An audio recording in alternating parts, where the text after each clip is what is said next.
একটি সম্ভ্রান্ত পরিবারের চাকরিওয়ালা ছেলে আমি।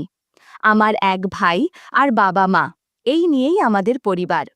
কাজের সূত্রে গ্রাম থেকে শহরে চলে আসতে হয় আমার। আর তারপরেই বাবা মায়ের পছন্দে বিয়ে হয় আমার পল্লবীর সাথে। প্রথম দেখাতেই ওর প্রেমে পড়ে গেছিলাম আমি। যদিও বিয়েটা আমাদের অ্যারেঞ্জ ম্যারেজেই হয়, তবুও ওকে যেন বেশি ভালোবেসে ফেলেছিলাম বিয়ের কয়েক মাস আগে থেকে। আর পল্লবীও ওর নিজের স্বতঃস্ফূর্ত ভালোবাসা দিয়ে আমাদের দাম্পত্য জীবনকে যেন সুমধুর করে তুলেছিল। আমার চাকরিটা হয়েছিল কলকাতা থেকে একটু দূরে, আর সেখানেই সৌভাগ্যবশত আমার বাবার এক দূর সম্পর্কের দাদার ভিটে বাড়ি ওখানেই ছিল। আমার ওই দূর সম্পর্কের কাকা বিয়ে করেননি। উনি বাংলাদেশেই বেশিরভাগ সময়টায় থাকেন, আর মাঝে মাঝে এই বাড়িতে বেড়াতে আসেন। বাংলাদেশে নাকি ওনার অনেক টাকার ব্যবসা। আমিও অনেক দেখেছি আমাদের বাড়িতে ওনাকে আসতে। তাই আমি যখন ওইখানে চাকরিটা পেলাম, তখন আমার কাকা নিজে আমাকে ওই বাড়িতে থাকার জন্য আদেশ দিলেন। এতে আমারও অনেক সুবিধা হলো, কারণ কলকাতার বাজারে একটা ঘর যে কতটা দুর্লভ তা বলে বোঝাবার নয়। পল্লবীকে প্রথম বিয়ে করে যেদিন ওই বাড়িতে নিয়ে গেছিলাম, সেদিনও বাড়িটা দেখে খুশিতে আত্মহারা হয়ে গেছিল। বাড়িটি 2 তালা, নিচের দিকে 2টো রুম, একটা কিচেন ও অন্যটি গেস্ট রুম, আর বসার জন্য মাঝখানে প্রশস্ত জায়গা। আর দোতলায় 2টি রুম ও বাদিকে সুন্দর খোলার ব্যালকনি, যেখানে প্রতিদিন সকালে আলোয় আলোকিত হয়ে সূর্যকে গিলে নেওয়া যায়। পল্লবী ও আমার বিয়ের প্রায় 7 মাসের মাথায় ওই দূর সম্পর্কের কাকা এলেন ভারতে। আমি নিজে গিয়ে কলকাতা এয়ারপোর্ট থেকে ওনাকে পিক করতে গেলাম। অনেক দিন বাদে দেখলেও ও কাকুকে চিনতে অসুবিধা হলো না আমার। আমার মতো হাইটের শরীর, স্বাস্থ্য ফিট দেখে মনেই হয় না বয়স 55-র ওপরে। মাথায় কাঁচা পাকা চুল অল্প অল্প আছে, কান দুটো খাড়া খাড়া, আর ঠোঁটের কোণে সবসময় একটা হাসি লেগে থাকে। গায়ের রং একটু চাপা, কিন্তু উনার এই বয়সেও এত এনার্জি যে আমাদের মতো ছেলেদেরকেও হার মানাবে। শুনেছি উনি নাকি একসময়ে বাংলাদেশের আর্মিতে ছিলেন, এবং এখনও তিনি খাওয়া দাওয়া সঠিক সময়ে করেন, তাই এরকম মেনটেন করতে পেরেছেন। নিজের 4 হুইলারে করে কাকাবাবুকে বাড়িতে নিয়ে আসলাম আমি। রাস্তায় নানান কথা বলতে বলতে কাকাবাবু আর আমি প্রায় বন্ধুর মতন হয়ে গেলাম। বাড়িতে এসে গ্যারেজে গাড়িটা রেখে দুর্বার চাপতেই পল্লবী দরজা খুলে দিল। ঘরে ঢুকতেই পল্লবীর মুখটা দেখে উনি অবাক হয়ে গেলেন। আমার বউয়ের একটু বর্ণনা দেই। নিজের বউ বলে বলছি না, এমন পরিপাটি মেয়ে গ্রামে গঞ্জেও যে থাকতে পারে সেটা পল্লবীকে না দেখলে বোঝা উপায় নেই। হাইটে আমার থেকে ছোট হলেও ওর সৌন্দর্য যে কারো নজর কাড়বে। বাড়িতে শাড়ি আর ব্লাউজ পরে থাকে, মাঝে মধ্যে নাইটি পরে। ওকে নিয়ে বাজারে, শপিং মলে, সিনেমা হলে, এমনকি সমুদ্র সৈকতে ঘুরতে গেলে সবাই ওর প্রতি এক ধরনের আকর্ষণ অনুভব করে। যাই হোক, আমার ওই কাকার পল্লবীকে দেখে থমকে যাওয়ার কারণটা আমি ওনার চোখ দেখেই বুঝতে পেরে গেছি। ওনার চোখ তখন সোজা পল্লবীর গোছালো শাড়ির দিকে ছিল। যাই হোক, নিজেকে কোনো মতে সংযত রেখে আমি কাকুকে বললাম, এই যে তোমার বৌমা। পল্লবী তখন নিজেকে একটু গুছিয়ে কাকুর পায়ে প্রণাম দিল এবং হাসতে হাসতে বলল, কেমন আছেন কাকু? আসতে কোনো অসুবিধা হয়নি তো? কাকুর দৃষ্টি তখনও পল্লবীর প্রণাম করার দিকে তাকিয়েছিলেন। কোনো মতে সামলে নিয়ে তিনি বললেন, ভালো আছি বৌমা, তোমাকে দেখে আমার মনটা খুশিতে ভরে গেল। যাক, ছেলেটা তাহলে দেখে শুনে সুন্দরী বৌমা নিয়ে এসেছে। পল্লবী এবার একটু লজ্জা পেয়ে হাসল।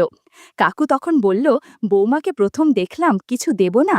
বলতে বলতেই গলা থেকে মোটা একটা সোনার চেন বের করে পল্লবীর হাতে দিয়ে বলল, এটা পরে নাও গো মা, তোমার জন্য কিছু আনতে পারিনি তো, এই কদিন থাকবো তোমাদের বাড়ি, তখন তোমাকে কিছু বানিয়ে দেব। পল্লবী ও আমি দুজনেই দেখলাম কাকুর দেওয়া সোনার চেনটার দাম কিছু না হলেও 80-90 এর নিচে নয়। মেয়েরা সোনা পেলে কত খুশি হয় সেটা আর বলে বোঝানো দরকার হয় না। তেমনটাই হলো পল্লবীর সাথেও। খুশি হয়ে কাকুকে বলল, এটা তো আপনারই বাড়ি, আপনি যতদিন ইচ্ছা এখানে থাকবেন, আপনার সেবা করতে পেরে আমরা খুশি হব। কাকু এবার হাসতে হাসতে বলল, এই তো আমার বৌমার মনটা খুব বড়, আমি সত্যিই খুশি হয়েছি। বলতে বলতেই পল্লবীকে আশীর্বাদ করলেন। ওপরের 2টো রুমের একটাতে আমরা থাকি আর একটা খালি থাকে। ওটাকে আজ সকালে পরিষ্কার করে পল্লবী গুছিয়ে গাছিয়ে রেডি করে রেখেছে কাকুর জন্য। ঘরেই কাকুকে নিয়ে সবকিছু গুছিয়ে দিয়ে ব্যাগপত্র তুলে আমি নিচে এলাম।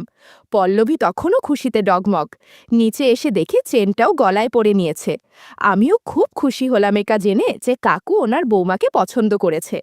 কাল রাতে গ্রামের বাড়িতে বাবা মার সাথে কথা বলতেই ওনারা বলেছিল কাকুকে যদি খুশি করা যায় তবে সেটা আমাদের পক্ষে লাভজনক হবে। এমনিতেই এখন কাকুর আগে পিছে কেউ নেই। কাকুর এত বড় সম্পত্তি, তার ওপর ভারতীয় না কেউ, বলতে শুধুমাত্র আমরা। তাই এবার যদি আমরা ওনাকে খুশি করতে পারি তবে হয়তো এই কলকাতার বাজারে এই জমির সহ বাড়িটা আমাদের নামে লিখে দিতে পারে। আর সোনা দানা টাকা পয়সা তো রয়েছেই। এই কথাটাই কালকে আমার বাবা মা 5 থেকে 10 বার আমার আর পল্লবীর কানের ভিতর ঢুকিয়ে ঢুকিয়ে বলেছে। যে করেই হোক কাকুকে কোনো মতে পটিয়ে খুশি রাখতে হবে। রাতের খাবার খাওয়ার পর কাকু আমাকে ওনার ঘরে ডাকলেন। আমি যেতেই একটা প্রশ্ন করলেন, তোদের ঘরে কি কোনো কাজের লোক নেই? আমি বললাম, না, আমাদের ঘরের কাজ পল্লবী সামলায়, আর এটুকু মাইনেতে এই কলকাতা বাজারে কাজের লোক রাখা অসম্ভব ব্যাপার। কিন্তু তুমি চিন্তা করো না, তোমার বৌমা তোমার খুব খেয়াল রাখবে। কাকু এবার একটু ইতস্তত করতে করতে বললেন, আসলে ব্যাপারটা তাই নয়, আমার রাতে একটু লাল পানি খাবার অভ্যেস আছে। আমি বললাম, তাতে আর সমস্যা কি, আমি কিনে নিয়ে আসবো কাল থেকে। কাকু আবার একটু আমতা আমতা করে বলল, আসলে ব্যাপারটা তাই নয়, ব্যাপারটা হলো আমার বাড়িতে অনেকগুলো চাকরের মধ্যে একজন কাজের মেয়ে আছে, কম বয়সী। ওই মেয়েটি আমাকে প্রতি রাতে লাল পানি বানিয়ে বানিয়ে দেয়। আমি এবার পড়লাম এক বড় ফ্যাসাদে।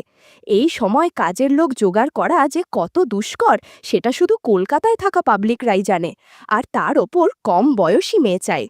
কাকুকে কোনো রকমে বুঝিয়ে আমি যখন ঘর থেকে বের হলাম তখন কাকু আমাকে বলল, আজকে আমি আমার নিয়ে আসা বোতল থেকে লাল পানি নিজে বানিয়ে খাচ্ছি, কিন্তু কাল থেকে আমাকে বানিয়ে দেওয়ার মতো মেয়ে চাই, তুই জোগাড় করে রাখিস ঠিক করে। রাতে পল্লবীকে এই কথাটা বলতেই ও বলল, তোমার এই নিয়ে এত চিন্তা, আমি আছি কি করতে, তোমার খাওয়ার সময় আমি তোমাকে বানিয়ে দিই, এবার না হয় তোমার কাকুকেও বানিয়ে দেব। আমি এবার একটু আশ্বস্ত হলাম, কিন্তু মনের মধ্যে একটা খটকা লেগেই রইল। একদিন বাবার মুখে শুনেছিলাম এই কাকু নাকি বাংলাদেশে অনেক মেয়েদের সাথে কাজ করেছে। বন্ধুরা, তোমরা নিশ্চয়ই বুঝতে পেরেছ কিসের কথা বলছি। যাই হোক, নেগেটিভ চিন্তাভাবনা মাথা থেকে সরিয়ে ঘুমিয়ে পড়লাম। পরের দিন অফিস থেকে বাড়ি ফেরার পথে কাকুর জন্য দামি 2 বোতল লাল পানি নিয়ে গেলাম। পল্লবী নাকি কাকুকে আগে থেকেই বলে রেখেছিল যে আজকে রাতে ওনার প্যাক বানিয়ে দেবে। কাকু নাকি খুব খুশি হয় পল্লবীর কথা শুনে। যথারীতি খাওয়ার পর কাকু ওপরে চলে গেলে পল্লবীও লাল পানির বোতল দুটো নিয়ে ওপরে চলে গেল। যাওয়ার আগে বলে দিলাম, এমন কিছু করো না যেন উনি মনে মনে অসন্তুষ্ট হন। পল্লবী কানের কাছে এসে বলল, তোমার বউ এমন কোনো কাজ করবে না যাতে তোমার কাকুর অপছন্দ হয়। পল্লবীর কথাবার্তা ও হাবভাব আজ একটু অচেনা লাগছে আমার। কথায় যেন একটু বেশি রসিকতা ভাব, আর চোখ দুটো যেন কিছু করার আগ্রহ দেখাচ্ছে। ওর পরনের শাড়িটা আজ প্রতিদিনের মতো সুতির হলেও ব্লাউজটা হালকা গোলাপি কালারের পড়েছে। কাকুকে দোতলার ঘরে শোতে দেওয়ার জন্য আমরা নিচের গেস্ট রুমে রয়েছি। প্রায় 10 মিনিট কেটে গেল, কেন জানি না আমার অস্বস্তি হচ্ছিল। অজানা একটা ভয় যেন আমাকে ঘিরে ধরছে বারবার। শুধু মনে হচ্ছে দোতলায় কিছু একটা হচ্ছে যেটা হয়তো হবার নয়। আরও 10 মিনিট দেখলাম, তারপর যেন আর ঠিক থাকতে পারলাম না। আমি সোজা দোতলার ঘরের দিকে রওনা দিলাম। দরজায় না গিয়ে জানালার ভাঙা কাচের ফাঁকে চোখ রেখে যেন হাঁপ ছেড়ে বাঁচলাম আমি। চেয়ারটায় বসে বসে কাকাবাবু লাল পানির গ্লাসটা ধরে মন দিয়ে লাল পানি খাচ্ছেন, আর অন্যদিকে সোফায় বসে আমার বউ অন্য একটি গ্লাসে লাল পানি ঢালছে। একটু পর দেখলাম পল্লবীর কাপড় একটু ও গোছালো হয়ে আছে, আর পল্লবীর দিকে তাকিয়ে আছে। পল্লবীর সেই দিকে কোনো খেয়াল নেই, ও এক মনে গ্লাসে জল মিক্স করছে। আমি ভাবলাম যাই নিচে গিয়ে শুয়ে থাকি, কিন্তু ঠিক তখনই কাকাবাবু আমার বউকে বললেন, বৌমা, আজ তোমাকে যে মালাটা দিয়েছিলাম সেটা কি পরেছ? পল্লবী তখন উত্তর দিল, হ্যাঁ কাকাবাবু, এই তো গলায়, বলেই সোনার মালাটা কাকাবাবুকে দেখাতে লাগলো। কাকু তখন বলল, বৌমা, তোমাকে মালাটা সত্যি খুব মানিয়েছে, কিন্তু তোমার হাতটা খালি, এদিকে আসো তো, তোমাকে এই আংটিটা দিয়ে দিই। বলেই নিজের ডান হাতের আঙুলে থাকা সোনার আংটিটা খুলে হাতে নিল। পল্লবী তখন দৌড়ে গিয়ে কাকাবাবুর সামনে এসে দাঁড়ালো। কাকা তখন হাতে থাকা মোটা সোনার আংটিটাকে পল্লবীর আঙুলে ঢুকিয়ে দিয়ে বলল, বাহ বাহ, খুব সুন্দর মানিয়েছে তোমার হাতে। পল্লবী তখন সোনার আংটি পাওয়ার আনন্দে খুশিতে আত্মহারা হয়ে কাকাবাবুকে বলল, থ্যাংক ইউ সো মাচ। কাকাবাবু এবার একটু আবেগের বসেই বললেন, থ্যাংক ইউ বললে হবে না, এইভাবে আমার কাছে বসে লাল পানির প্যাক বানিয়ে দিতে হবে তোমাকে, পারবে তো বৌমা? মাথা নেড়ে সম্মতি জানিয়ে হাত বাড়িয়ে অন্য গ্লাসটি কাকাবাবুর হাতে দিয়ে বলল, ঠিক আছে, আমি এখানে বসছি। ওই প্যাকটা শেষ করে কাকা বললেন, তোমার কোমরের সাইজ কত? পল্লবী প্রতিউত্তরে বলল, কেন কোমরের সাইজ দিয়ে কি হবে শুনি? কাকাবাবু বললেন, ভাবছি কালকে তোমার জন্য একটা সোনার কোমর বন্ধনী বানিয়ে আনবো, কেমন হবে বলো তো? পল্লবী বলল, আমার কোমরের জন্য কোমর বন্ধনী আনবে? কাকু বলল, হ্যাঁ, কিন্তু সেই জন্য তো তোমার কোমরের মাপ জানতে হবে। আমার বউ তখন বলল, কিভাবে মাপবেন, ফিতে তো নেই আমার বাড়ি। উনি বললেন, সমস্যা নেই, এমনিতেই মাপা যাবে। মাপ নেওয়ার সময় পল্লবী একটু অস্বস্তিতে পড়ে গেল। বন্ধুরা, ইউটিউবের কড়া নিয়মের কারণে এসব ঘটনা সরাসরি বলা যাচ্ছে না। তোমরা কমেন্টে দেয়া লিংক থেকে আমার ওয়েবসাইট ভিজিট করো, সেখানে একদম মনের মতো গল্প দেয়া আছে, যেগুলো ইউটিউবে পাওয়া যায় না। আমি ঠিক করলাম ওদেরকে বিচতে দেওয়া যাবে না যে আমি ওদের দুজনকে দেখেছি, তাই আমি প্রথমে সিঁড়ি দিয়ে নিচে নেমে এলাম। তারপর আবার নিচ থেকে আমার বউ পল্লবীকে জোরে জোরে ডাকতে লাগলাম, পল্লবী, পল্লবী, কোথায় তুমি? তোমার কি হয়েছে কাজ? এটা বলতে বলতে সিঁড়িতে আওয়াজ করতে করতে ওদের ঘরে ঢুকে গেলাম। ঘরে ঢুকে পল্লবী নিজেকে গুছিয়ে কাকাবাবুর পাশে সোফায় বসে আছে। আমাকে দেখে একটা দোষমুখর ভাবে বলল, চলো, কাকাবাবুর খাওয়া হয়ে গেছে, উনি এখন ঘুমাবেন।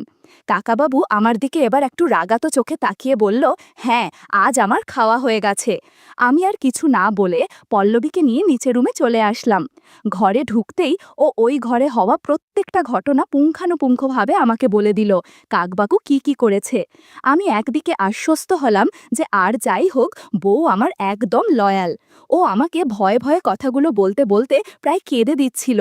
আমি ওকে সান্ত্বনা দিয়ে বললাম, ঠিক আছে, আমি বুঝতে পেরেছি, তুমি যেটা করেছ সেটা আমার আর তোমার ভবিষ্যতের ভালোর জন্যই করেছ। পরদিন সকালবেলা আমি অফিস যাবার সময় কাকাবাবু এসে বলল, বৌমাকে বলিস তো আজ আমার পা দুটো একটু মালিশ করে দিতে হবে। বাংলাদেশে আমার ওই কাজের মেয়েটি এসব কাজ করে দেয়। বৌমার যদি অসুবিধা না হয় তবে আমাকে মালিশ করে দিতে বলিস তুই। আমি কাকাবাবুকে বললাম, এতে আর অসুবিধার কি আছে, তুমি নিশ্চিত থেকো, ও তোমাকে তেল মালিশ করে দেবে। নিজের মন থেকে না চাইতেও আমার এ কথাগুলি বলতে হলো। আমি জানি আজ বাড়িতে আমি নেই, দুপুরবেলায়, আর সেই ফাঁকে আমার বউ পল্লবী যদি উনার ঘরে গিয়ে তেল মালিশ করতে বসে তবে নির্ঘাত আজও কিছু একটা হবে। পল্লবীকে কথা বলতেই ও বুঝতে পারল আজ একা বাড়িতে কাকাবাবু ওকে দিয়ে কাজ করাবে। আমি অফিসে চলে আসার প্রায় ২০ মিনিট পর কাকা ডাক দিল আমার বউকে। পল্লবী বুঝতে পারল মালিশ করার জন্য ডাকছে। পল্লবী আজও একটি সুতির শাড়ি ও হাতাকাটা ব্লাউজ পরেছিল। আমি মনে মনে জানতাম কাকু আজও ওর দিকে তাকিয়ে থাকবে। পল্লবী তখন সেই একই অবস্থায় দোতলায় কাকুর ঘরে গিয়ে দেখল কাকু হেলান দিয়ে বসে আছেন, পাশে আছে একটি বাংলাদেশের আয়ুর্বেদিক তেলের শিশি। কাকু তখন পল্লবীকে বলল, আমি এসে তোমাকে অনেক জ্বালাচ্ছি তাই না? পল্লবী এবার একটু হেসে উত্তর দিল, আরে না না, এটা আবার জ্বালানো হলো নাকি, এটা তো আমার কর্তব্য আপনাকে খুশি রাখার জন্য। কাকাবাবু এবার একটু গম্ভীর হয়ে বলল, কালকে রাতের মতো তুমি তুমি করেই বলো, আপনি ডাক শুনতে ভালো লাগছে না। পল্লবী বলল, ঠিক আছে, তবে তুমি করেই বলছি। এবার পল্লবী কাকাবাবুর পা মালিশ করতে লাগল। এর মাঝে পল্লবীর কাপড় একটু অগোছালো হয়ে গেল। কাকাবাবু বলল, বৌমা, আর তোমাকে মালিশ করতে হবে না, তুমি এবার উঠে আমার কাছে বস। পল্লবী উঠে কাকুর পাশে খাটে বসে পড়ল। কাকু বলল, বৌমা, সত্যি তুমি খুব ভালো মনের মেয়ে, তোমাকে নিজের ভেবে একটা কথা বলবো, রাগ করবে না তো? পল্লবীর বুঝতে পারল পরবর্তী কথাটা কি হতে পারে। পল্লবীর গলা শুকিয়ে গেল, তবুও সেই অবস্থায় বলল, বলুন কাকাবাবু। কাকু বলল, কালকে মাপটা আমি ঠিকমতো নিতে পারিনি, আজ আমি বিকালে বাজারে সোনার দোকানে যাব, তাই আমি মাপটা সঠিকভাবে নিতে চাই, আর আজ দিনের আলোতে সেটা ভালো হবে। পল্লবী কোনো রকম বাধা না দিয়ে বলল, ঠিক আছে কাকু, আপনি মাপ নিন। কাকু তখন বলল, আজ কিন্তু ছেলে বাড়িতে নেই, তাই আজকে মাপ নিতে সমস্যা হবে না। ফাঁকা বাড়িতে দুজন অনেক সময় কাটালো। কাকাবাবুও সোনার চেন বানানোর মাপ নিল। এছাড়া কিছু ঘটনাও ঘটে গেল। বন্ধুরা, ইউটিউবের কড়া নিয়মের কারণে এসব ঘটনা সরাসরি বলা যাচ্ছে না। তোমরা কমেন্টে দেয়া লিঙ্ক থেকে আমার ওয়েবসাইট ভিজিট করো। সেখানে একদম মনের মতো গল্প দেয়া আছে, যেগুলো ইউটিউবে পাওয়া যায় না। সময়ের সাথে সাথে আমার বউ আর আমার দূরত্ব বাড়তে থাকে। সোনার অলংকার আর টাকার লোভে আমার বউ প্রায় সময়ই কাকাবাবুকে মালিশ করতে যেত। সব কিছু জানা সত্ত্বেও আমিও কিছু বলতাম না।